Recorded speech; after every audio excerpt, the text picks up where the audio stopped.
Good morning guys. It's Sunday morning, June 9, 2024. Narito po tayo ngayon sa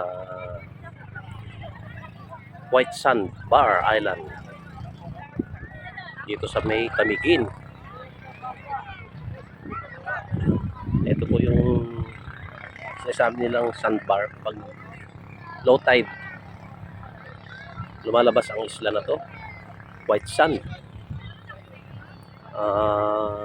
Hanggang ano lang 2 PM lubog na ulit ito, kaya maraming tao pag tuwing umagang ganito. Ayan, nagpapa-araw, maligo. Actually yung ano na yan, bundok na yan is yan yung island talaga ng Camiguin. Paikot bilog yan. Kapag iniikot mo yan 1 and 45 minutes, iikutin mo yung buong paligid ng ano, dagat, isla na yan. So narito po tayo ngayon sa may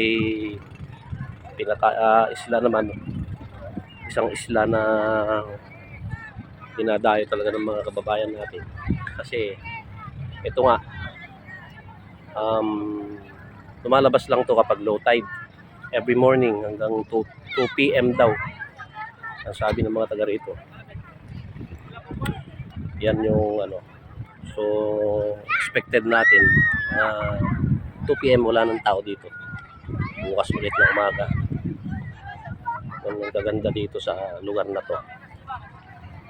So magaganda rin yung mga tanawin, katulad ng mga yan, oh. Yan.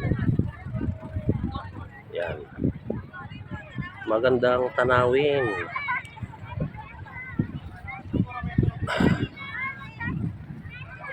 Yan lamang po sa ngayon mga guys, mga kaibigan, mga ka-reels. Thank you very much po sa inyong papapanood at suporta. Thank you. God bless all. Good morning.